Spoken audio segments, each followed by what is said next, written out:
Welcome to the National Gallery of Australia.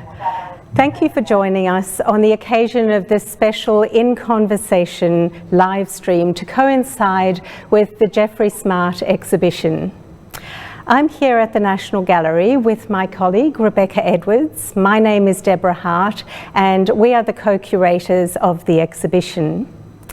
I'd like to begin by acknowledging the traditional custodians of the land on which Rebecca and I are meeting, the Ngunnawal and Ngambri lands of Canberra on which we meet. It is a great pleasure today to actually be able to welcome two very special guests who are joining us to really celebrate, to think about, to engage with the work and life of Geoffrey Smart. And our first guest is Hermes De Zan, and he is joining us with Bruce Beresford on Gadigal land in Sydney. Hermes De Zan was the partner of Geoffrey Smart for some 40 years, and Hermes, it's just wonderful to have you with us. I know that you were deeply steeped in the visual arts before you met Geoffrey, and we're really looking forward to your insights tonight. So thank you for being with us.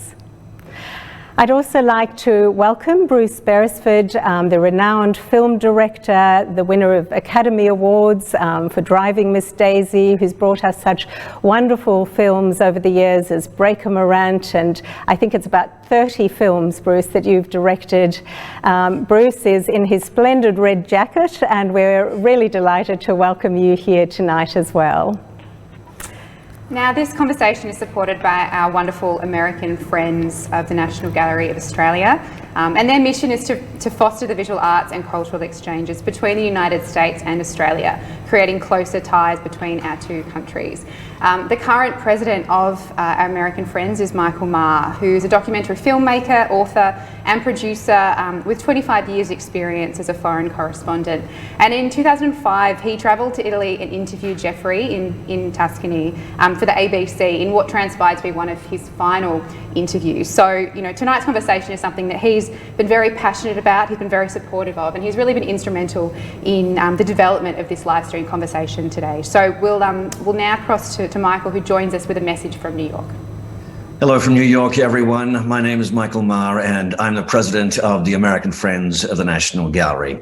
Our mission here in the United States is to promote the gallery's magnificent collection and to bring to the attention of as many Americans as possible just how remarkable this preeminent Australian, indeed global cultural institution is. The current Geoffrey Smart exhibition is an excellent example of the superb curatorial skills, scholarship and creativity that make the NGA such an outstanding place, and it's my great pleasure today to help introduce this panel discussion, which of course will be streamed to our audience here in the US. I got to know Geoffrey Smart a little during the course of making a documentary about him back in 2005. And I have to say, it really was such a professional and personal treat.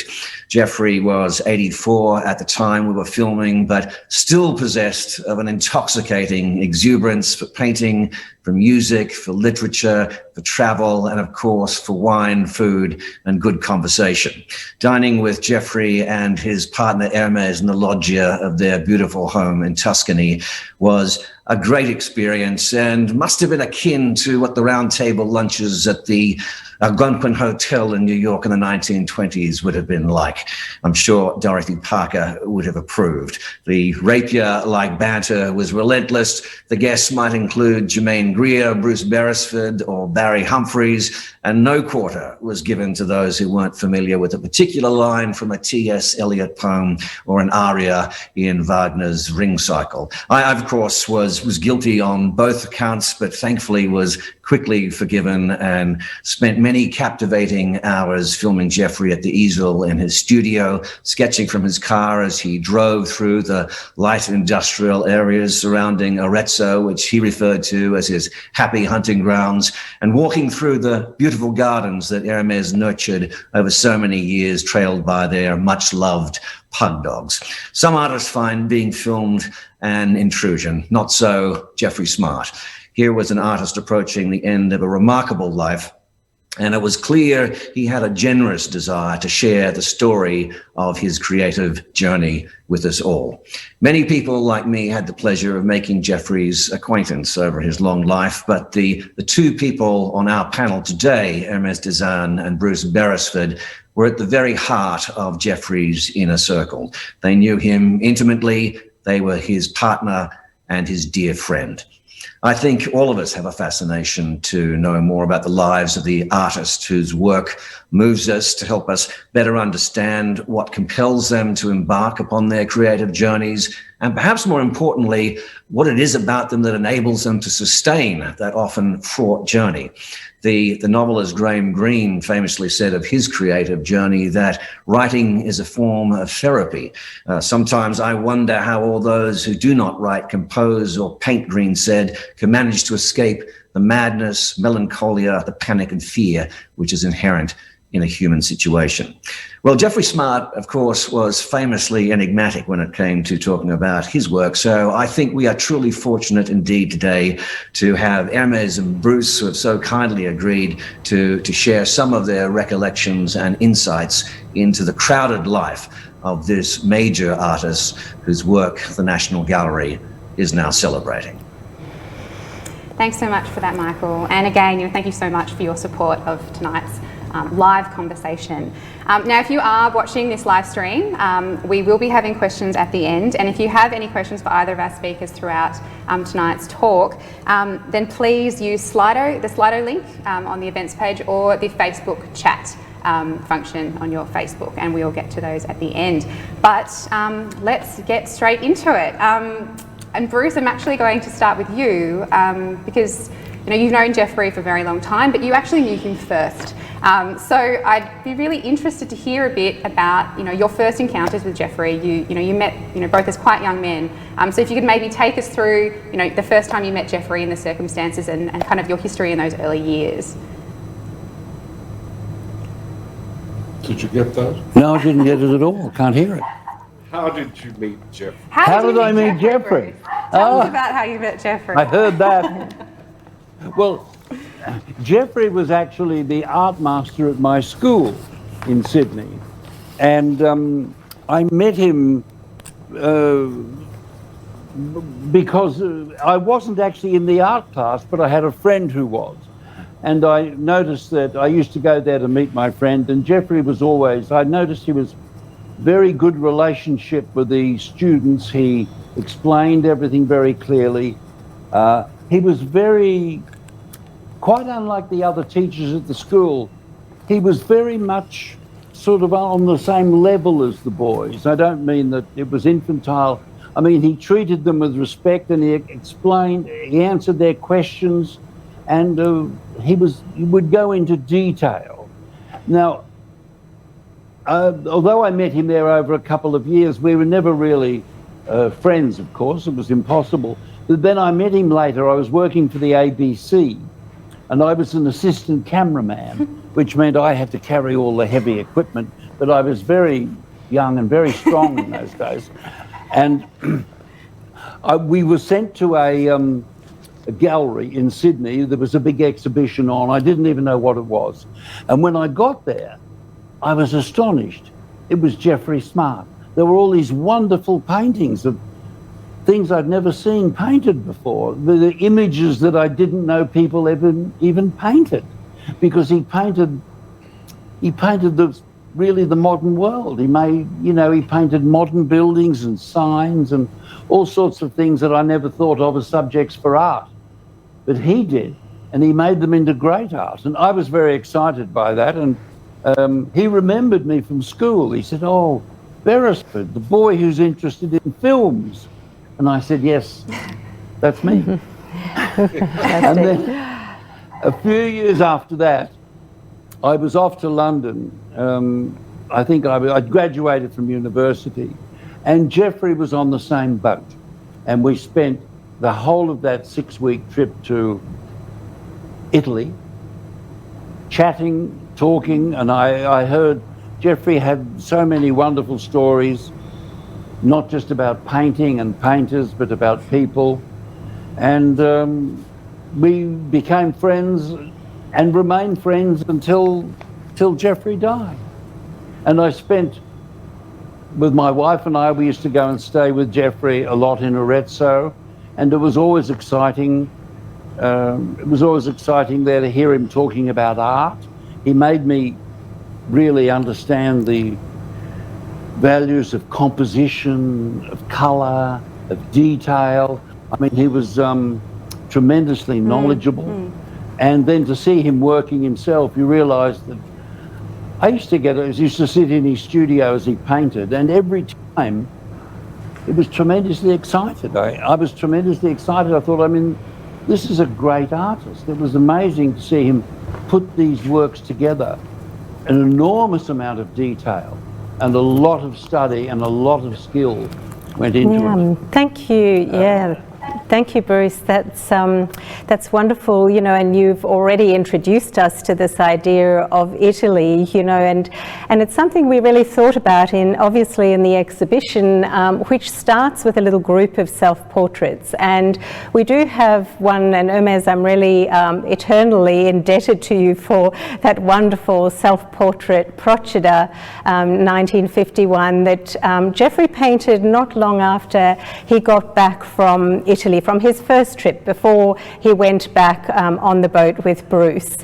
And I think one of the things we really loved about that painting is the way that it situates Jeffrey in Italy. And of course, you know, he lived there from 1964 with you, Hermes, you know, for 4 decades, albeit with trips, you know, lots of travel and trips back to Australia.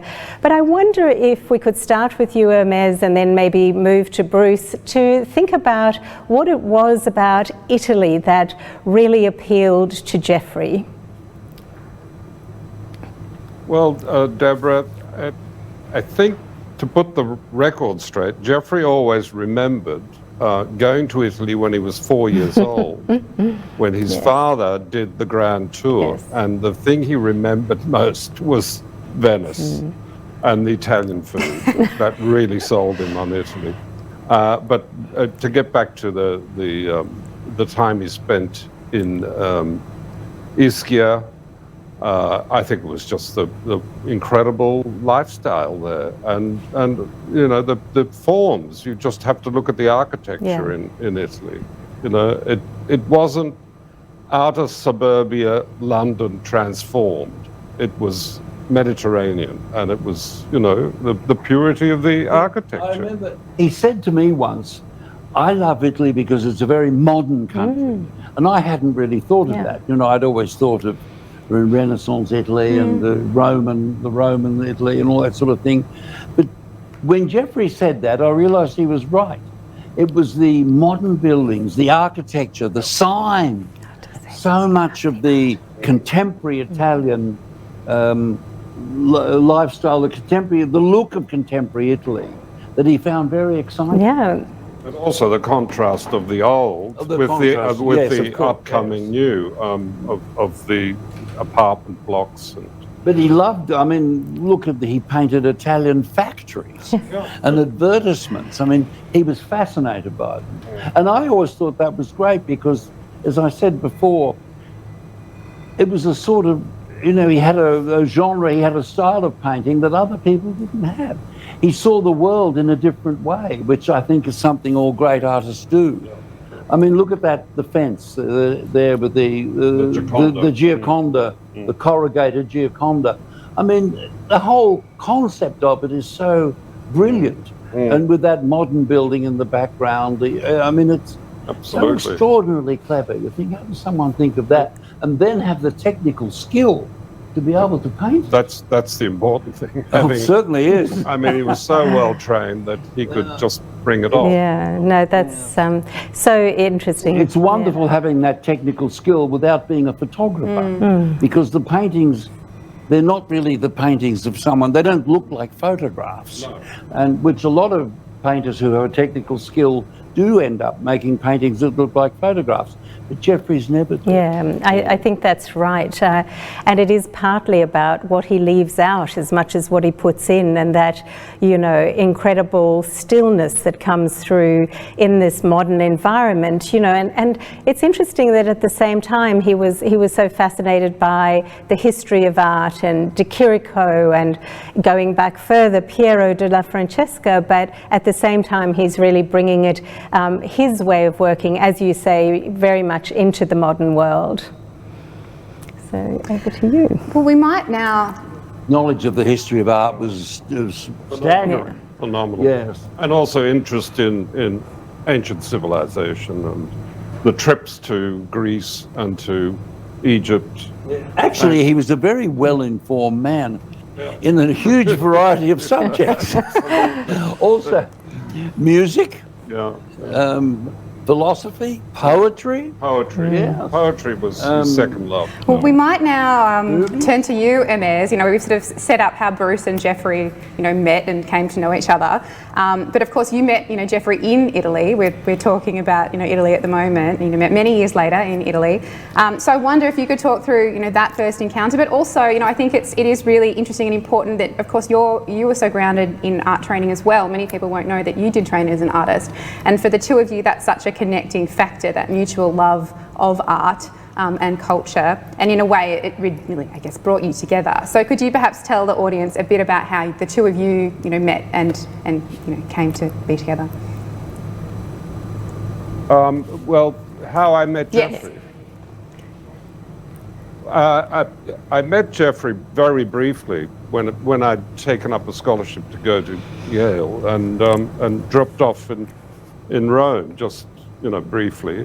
And I was at Justin O'Brien's, and Geoffrey sort of came in and said hello, and I left. And then I received a letter in 1974, the end of 74, to ask if that he'd had my name from the art critic in Melbourne, Michael Shannon, to ask if I would turn up for the summer holidays in Tuscany to help Geoffrey paint this mural.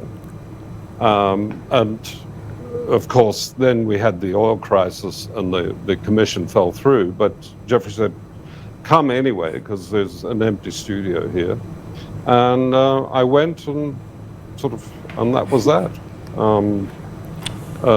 Then I had to go back to Yale. I had a teaching job at Dartmouth College in New Hampshire. But Geoffrey was very clever. He said, well, come over for the Christmas holidays, which I did. Of course, the winter is fabulous in Tuscany. And I always remember seeing the Piero, the Madonna del Parto, when you saw it in the actual cemetery. It was fantastic, wonderful. And going up to Bibbiena to see the St. Francis, where St. Francis received the stigmata. You know, all this history was just so incredible. So then I had to go back, and then, of course, he asked me to meet him in London at Easter, which was fantastic.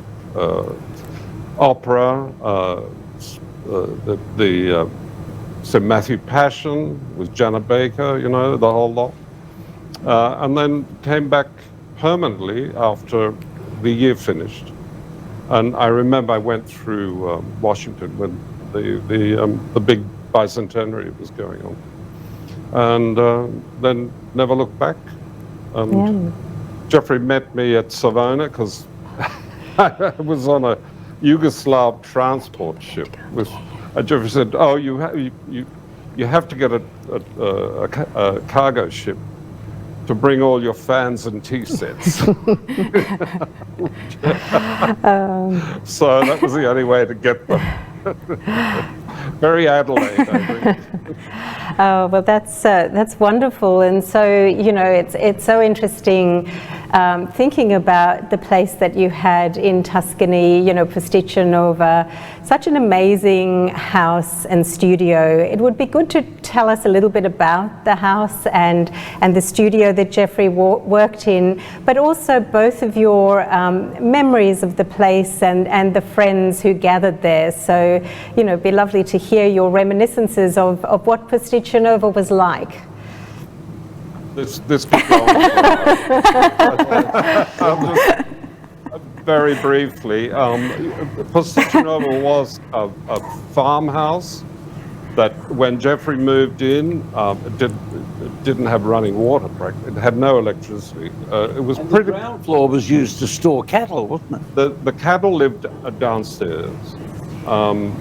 So anyway, that was all clean. And just below, by the studio there were two huge cement silos for the grain, and which Geoffrey sort of made sure that whenever it was photographed, you avoided photographing the silos.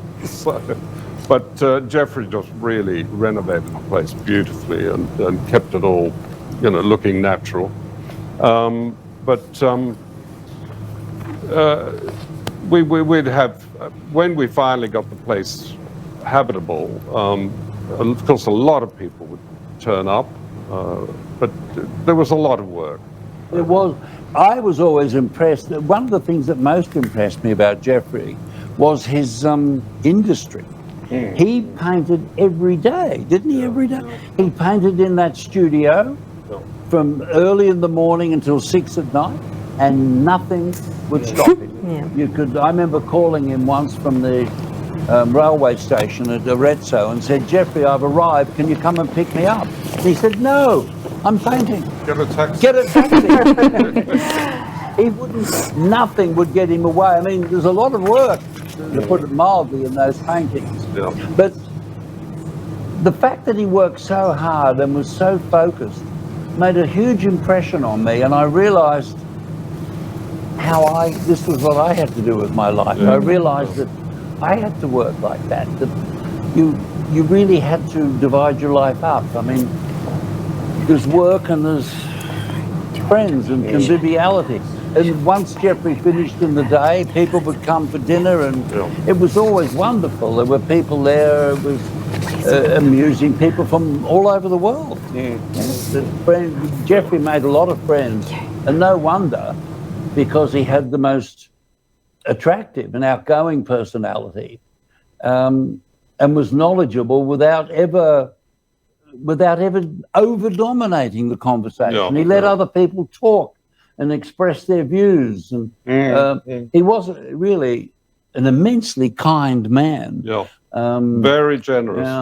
Absolutely. I mean, you know, just food, drink, whatever, entertainment was always laid on. It's interesting. We can see, you know, Barry Humphries in the background there. You know, one of the many, you know, friends that visited and, you know, came to Posticcia Nuova. But of course, there's also a really interesting and quite vibrant community of expats in the area where you were living, and you know, many of them actually feature in some of Geoffrey's paintings, and some of those are on display in the exhibition. And I'm thinking in particular of, you know, the paintings of David Malouf, for example, or Germaine Greer.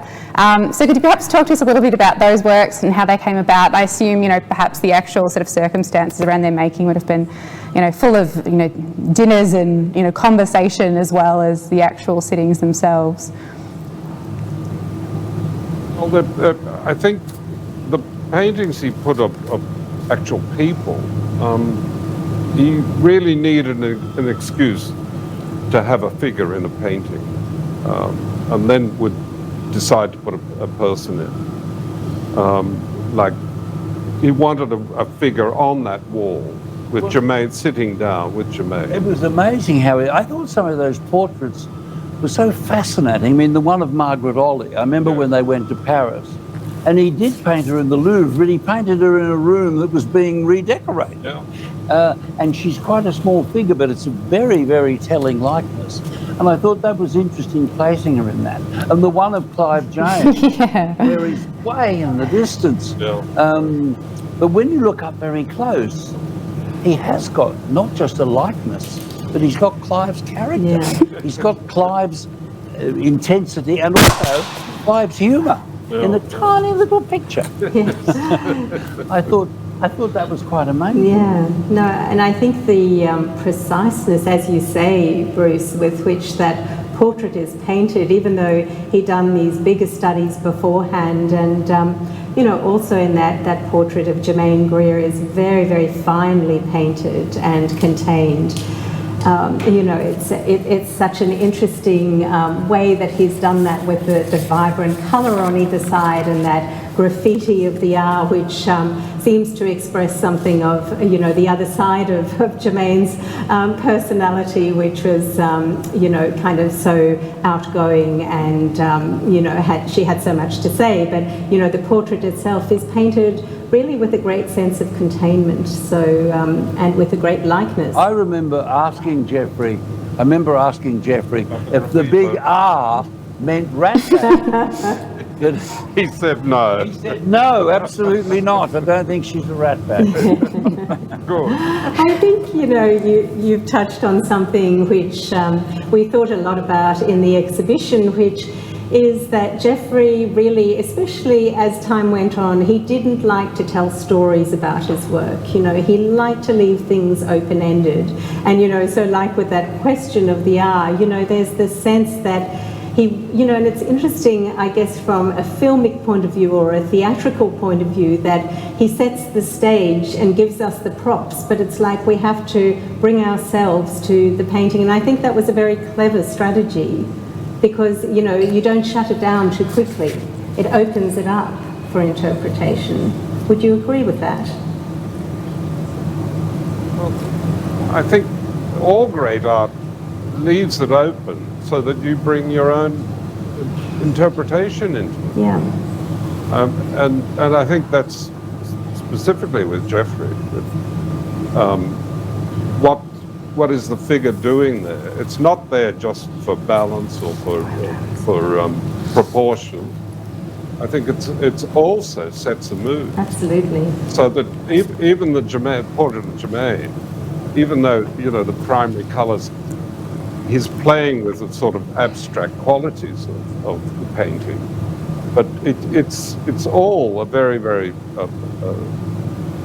deep interpretation that you can have about the painting. What is she doing there? Just sitting, waiting, you know?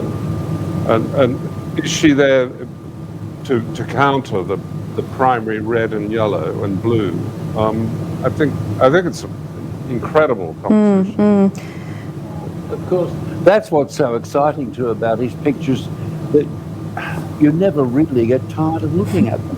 I mean, the amount of time I still spend going through books of Jeffrey's pictures, and then the excitement of going to Canberra and looking at them, so many of them live. I mean, you can see them over and over and over again, which is just fabulous. The detail in them is superb. The concepts are so superb. I think even those portrait ones, the way he set people is so clever. Look at David Malouf, who he painted as a kind of, didn't he, a man worker.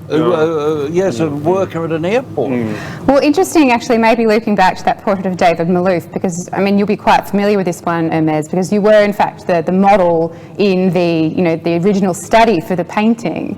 Could you maybe talk a bit about that process a little bit? I think Jeffrey must have been inspired by seeing, workers in say a petrol pump situation, and had me modelling. I hear you can see it on screen now. And it turned into a very interesting painting.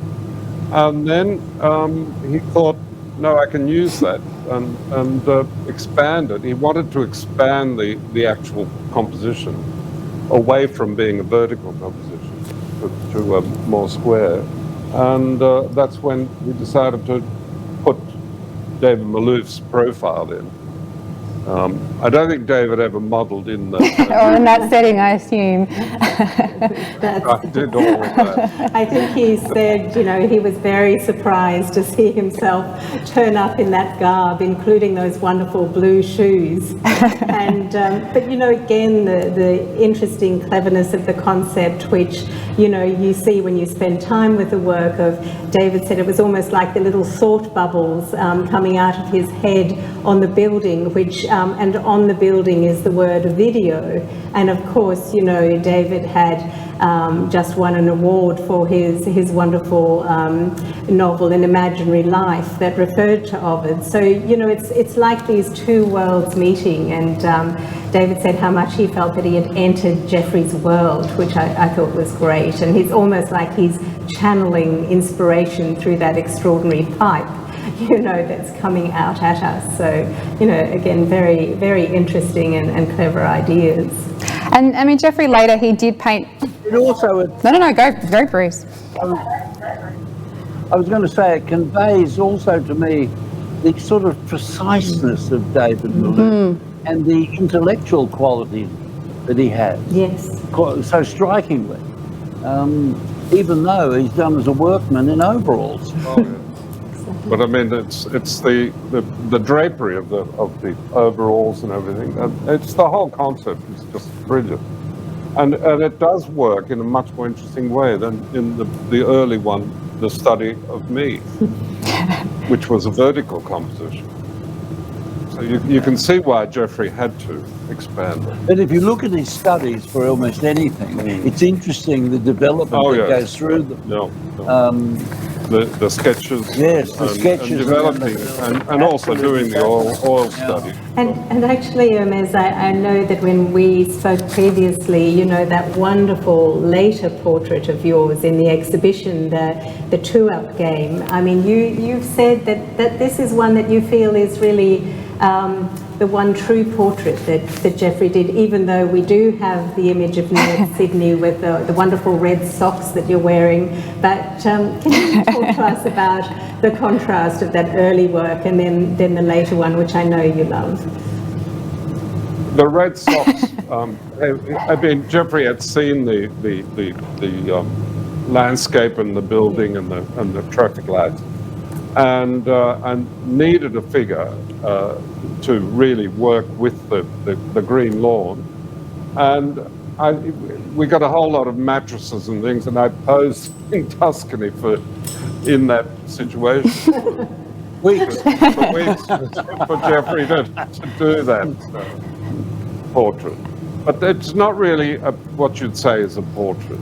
I mean, he just needed a figure on that green, grassy mound. Well, to Geoffrey, of course, composition, the number of times he told me about the importance of composition and showed me, took me to galleries, in fact. I remember we once went to Liverpool to look at an exhibition of Alma Tadema.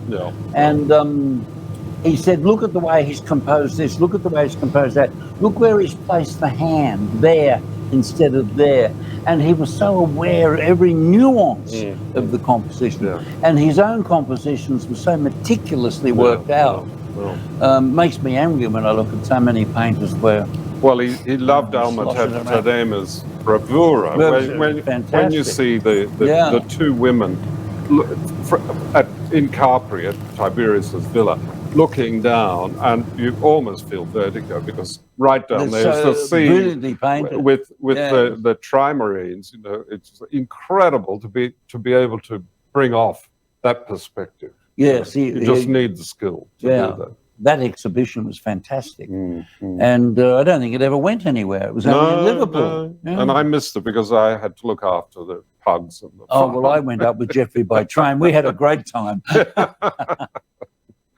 So it's wonderful, and just wondering if we can also just have a quick look at that later portrait of you, Hermes, which is a very sensitive portrait, I think, with you know, where again you've entered Geoffrey's world, and I know I'm probably reading too much into this, but I can't help thinking that two-up game is like the chance of meeting your, you know, the great partner of your life. But anyway, can you tell us a little bit about that painting and how you feel about it?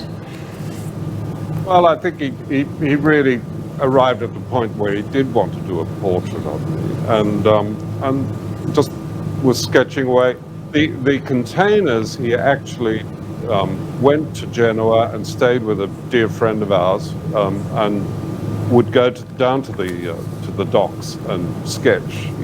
He was there for a week or so, and so we had all that material, and then worked on this composition. And of course, it needed a figure up on the foreground, and so he put me in it. Yeah. Did he ever talk to you about the two-up game?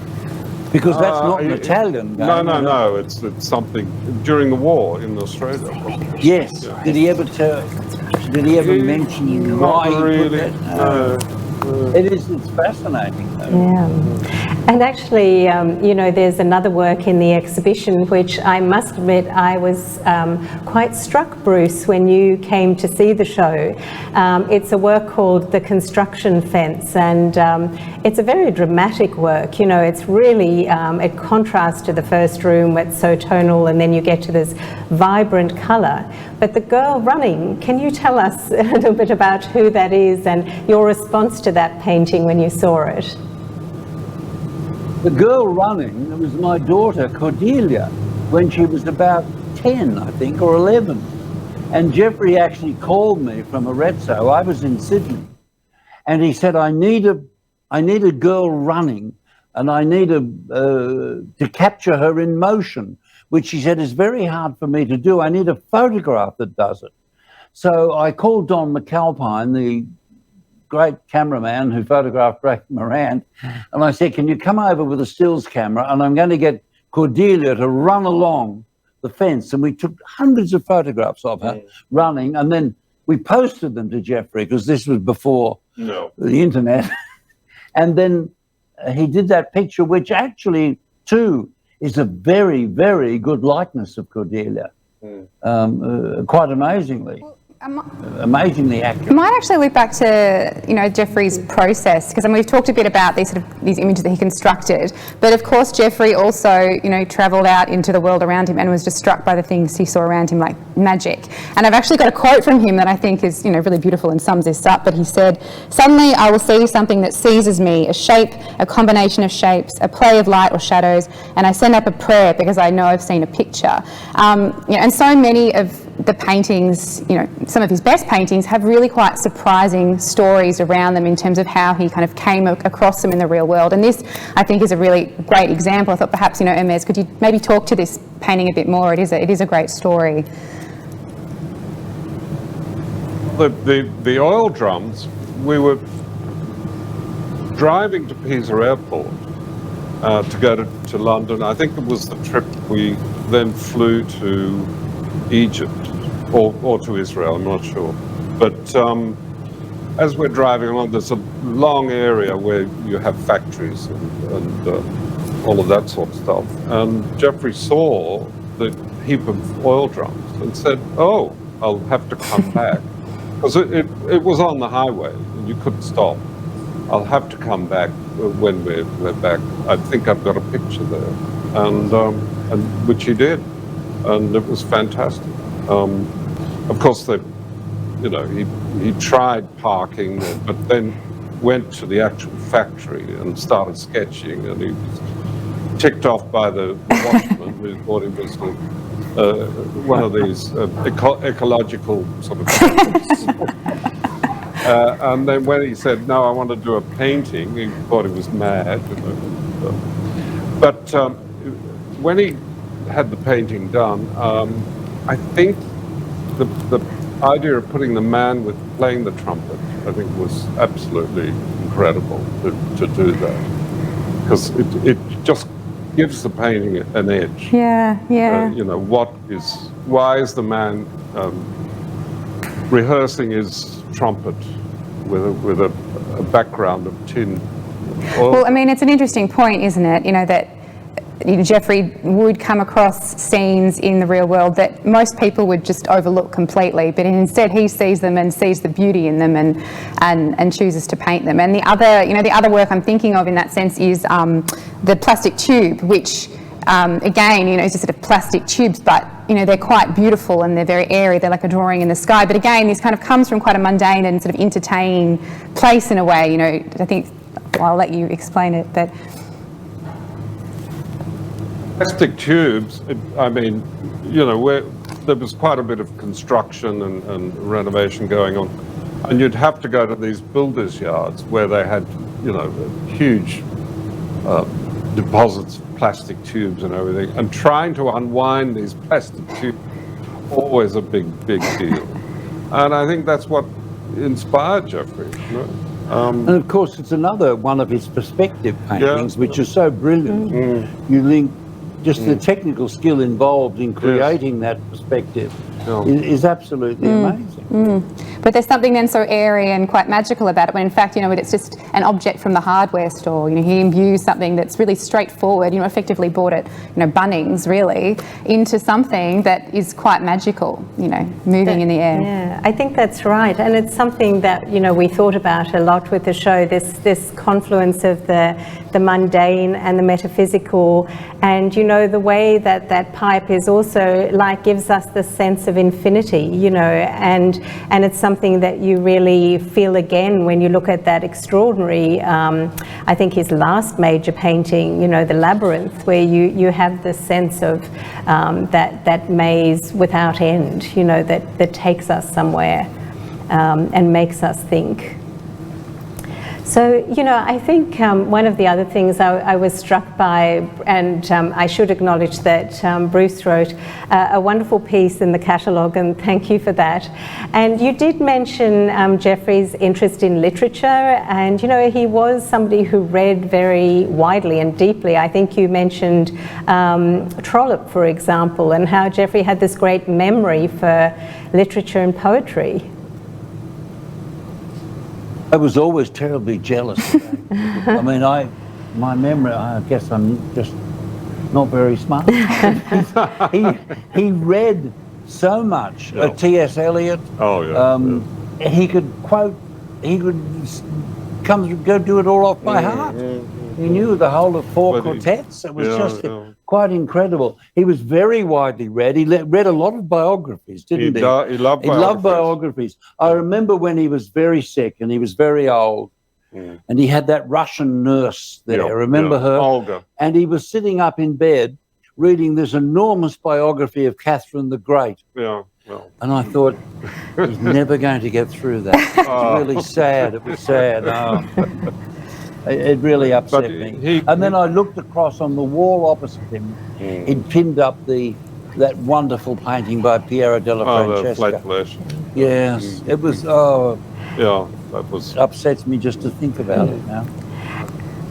And yes, and that extraordinary interest in Eliot that stayed with him from those very early years through to his later years, and you see it in those paintings. They're actually called the wasteland or abandoned allotments, vacant allotments. So it was a very direct inspiration, and very interesting in the way that poetry is an evocative aspect that informs the work.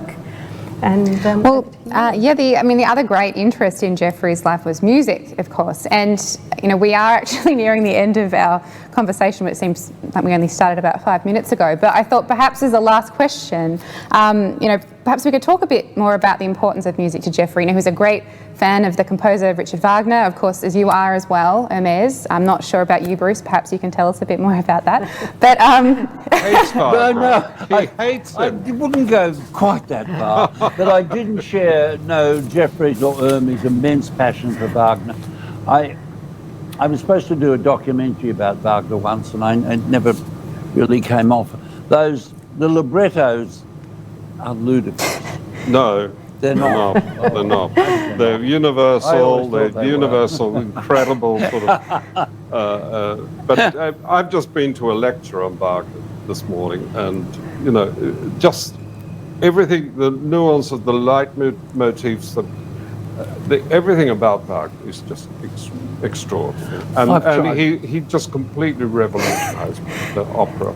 He did. Yeah. Nevertheless.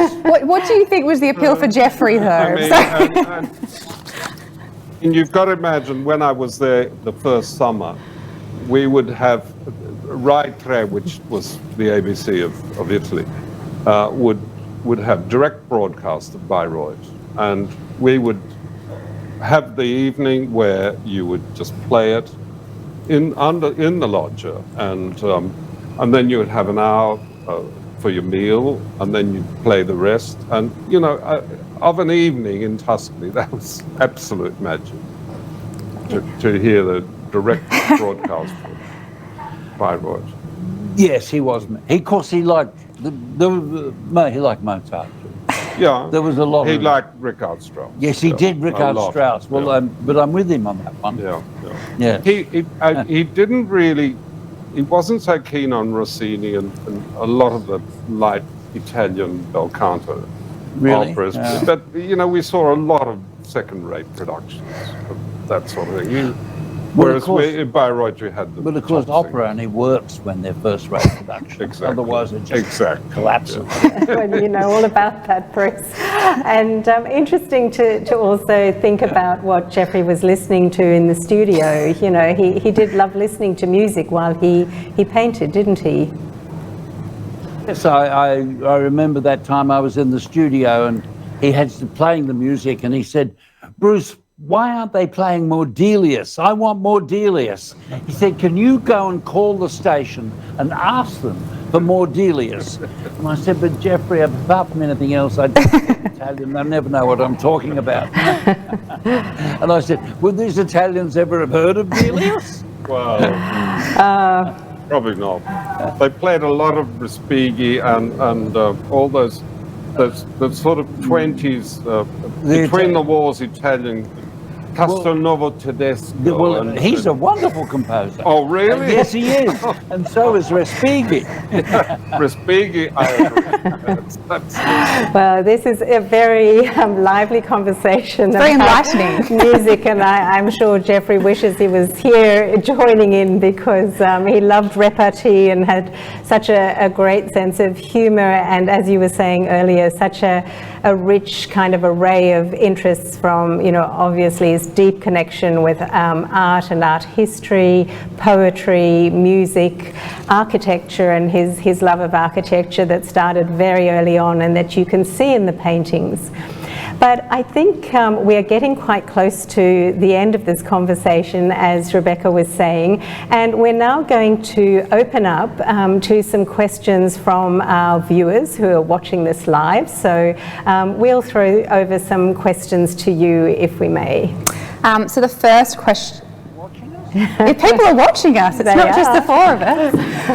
So the first question is from Alex in Brisbane, and it's, "Geoffrey Smart is my favourite artist." Thank you, Alex, that's very nice. "I adore oil drums. Where was it painted?" And we sort of partially addressed this, but maybe you could just explain it a bit more. So where was oil drums painted? Well, it was painted in the studio. In the studio at Posticcia Nuova. But, Geoffrey went and did sketches, and he didn't paint plein air, he didn't take the canvas there at the site.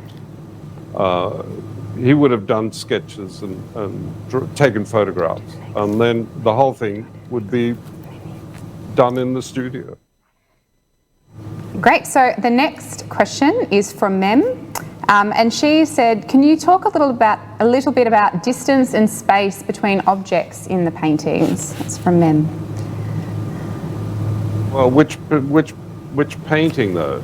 I mean, Geoffrey's always aware of the picture plane, of the composition, and what he's doing with the picture. I guess it's quite interesting to think about how much he did compose his paintings, and that in fact the space and the way everything was arranged. Rigorously composed.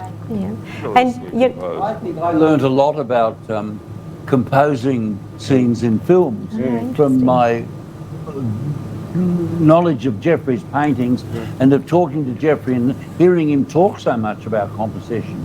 And I'm very meticulous in every film I've made, even though it might look like I'm very meticulous about the compositions of every single shot. And I think that really does come from Geoffrey. Yeah, that's a really wonderful crossover between your disciplines. And, you know, I do think that space is very important in Geoffrey's work. And, you know, I think it's something that goes right back to that early training, you know, with Dorrit Black and understanding the golden mean and dynamic symmetry. But also, you know, I think one of the things that is so magical about Geoffrey's work is that space, you know, that he allows the object space, and that creates a kind of mystery, that he doesn't overcrowd the paintings. And sometimes there are only like 2 or 3 elements that are working together that create this extraordinary power and poetry, I think. So there. He was also, I mean, remember too, his great passion for a lot of the French Impressionists. Leger, well, certainly Cézanne. Cézanne, Yes. but they're not impressionists. No, they're not. No. Post-impressionists. Right, they're French though. They're French. So the next question from Susan in Canberra is, did Geoffrey meet Alma Mahler? She pops up a few times, not only in feeding the birds, but... Meet Alma Mahler. Meet Alma No, she Mahler. was dead. No, she... When did she die? Oh, no, she didn't. No, she was supposed to have had an affair with Errol Flynn when she was in her 60s. Of course. In New York. There's No, she didn't die until sometime in the 50s or 60s. Yeah. She lived on forever. But there's a brilliant... I think Geoffrey managed to avoid her. Yeah. There's a brilliant portrait of her in Colm Tobin's book, The Magician. Is there? Yeah, on Thomas Mann. Because and he obviously Colm Tobin did a lot of research on Alma Mahler, and of course what she wrote in the diaries was completely different from what actually. I made a film about Alma Mahler. Did you? Right Yes, as the you wind. did. I thought it was quite good. But my opinion was not shared generally. But Geoffrey loved the idea of her racing across France to escape the Gestapo, who were after her to nab the copyright of the Bruckner Fourth Symphony that she had, and she needed to get that to America, because that was going to be her bread and butter for the next 30 years. She was a very enterprising woman. But what she doesn't say, which Colm Tobin mentions, is that she was negotiating with Hitler about the price. Now we've got another question from Roland, and he says, and this is a question really for the both of you, is would you call his style surreal? Which is an interesting question. What do we mean by surreal? Because it's certainly not surreal the way Salvador Dali is surreal. Or, I mean, if you look at De Chirico, there's surreal elements where you put an object which can sort of look completely strange. Well, I think he saw surrealism in everyday life. Yeah, exactly. Which was fascinating to me. But it's So a the different way he looked at things was, I thought, that's interesting, that juxtaposition of those things, but they're there. Yeah. I think it's interesting. Unlike And it's also... like Magritte, who creates those the images floating which figures, are. that's right, So yes. can I just finish up, because we went to the big surrealist exhibition at the Guggenheim, and so where Geoffrey was in a wheelchair and crashing into people, etc., coming down, and by the end of it we'd had enough, and we went into the permanent collection, and there we saw Picasso, and we saw the most magnificent Leger. And Geoffrey said, this is so much better because it's about formal issues and formal qualities. I mean, it was wonderful to get away from people's bad dreams. I can understand I mean, that, and to actually see constructed paintings that were about painting rather than the nightmare you had the night before.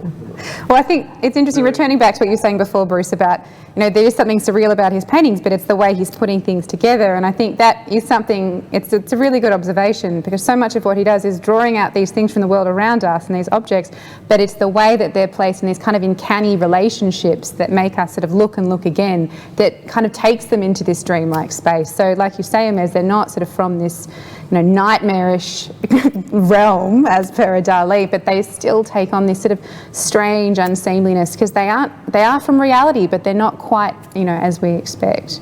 And I think what's Quite where you would expect. Exactly. And I think what's interesting about it is that, Geoffrey can, and nor would we want him to ever be pinned down by a particular style. People question, is he a realist? Is he a surrealist?